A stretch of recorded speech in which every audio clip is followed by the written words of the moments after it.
C'est la chronique C'est bon pour la santé avec le docteur Serge Rafal. Bonjour Serge. Bonjour Ilana. Alors ce matin on va parler non pas d'une série, une série pourtant qu'on adore, Homeland, puisqu'on le sait, Serge, vous êtes un inconditionnel de Carrie Madison, mais vous souhaitiez évoquer en fait les troubles bipolaires dont elle est atteinte. En effet, ce terme traduit mieux que l'ancienne appellation de troubles maniaco-dépressifs la réalité des symptômes, c'est-à-dire une alternance variable dans leur durée et leur intensité, de phases d'excitation que les patients apprécient plus que leur entourage et de dépression qu'ils redoutent tout particulièrement.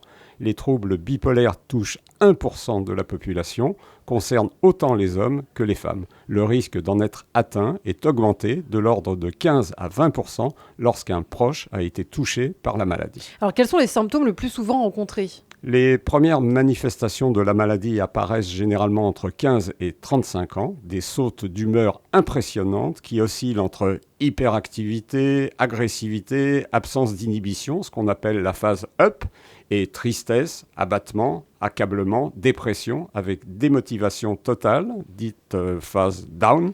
Excusez l'anglicisme. C'est vrai qu'on fantasme souvent les troubles bipolaires. C'est quoi précisément la phase maniaque, Serge ? Une personne dans cette phase est anormalement euphorique, hyperactive, parfois agressive. Elle est en tout cas exaltée, sans aucune inhibition, dit et fait tout et n'importe quoi, sans se soucier des conséquences de ses propos et ses actes.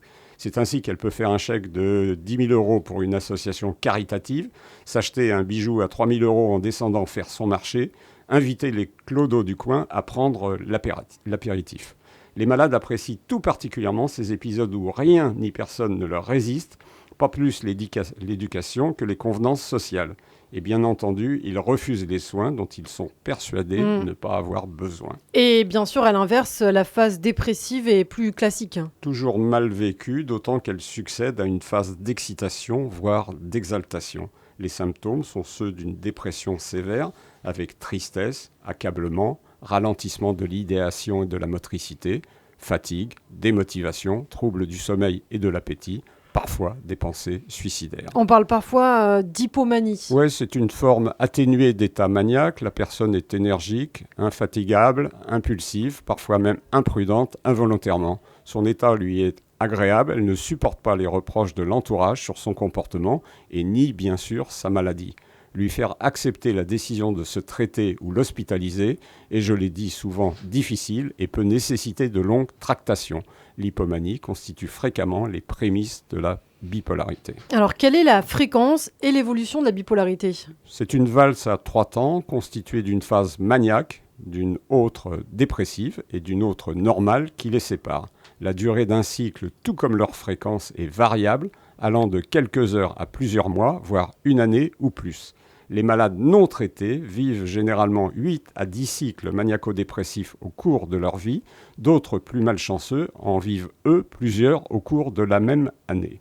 Un traitement bien conduit et bien suivi tend à les espacer. En l'absence de prise en charge, les cycles se poursuivent et leur fréquence s'accélère. Les symptômes peuvent s'aggraver ou se compliquer de troubles psychotiques avec hallucinations et délires, de comportements sociaux déviants. Les risques d'alcoolisme et de toxicomanie sont importants. Est-ce qu'il existe des traitements ? Les médicaments, bien sûr, un soutien psychothérapique pour le patient et parfois pour la famille, les conseils d'hygiène de vie que vous connaissez et parfois les archaïques électrochocs redoutés mais efficaces pour les cas rebelles au traitement pharmacologique. Alors, en conclusion, Serge. Une autre Carrie Fisher, la fille de la merveilleuse Debbie Reynolds de Chantons sous la pluie, la princesse Leila de Star Wars, disait en substance « La bipolarité peut vous permettre de faire presque n'importe quoi d'autre dans et de votre vie. » Je vous conseille plutôt de vous faire traiter. C'est une maladie trop douloureuse pour la patiente et la famille. Merci beaucoup, Serge Rafal. On parlait donc des troubles bipolaires et on vous retrouve au quotidien sur Radio J.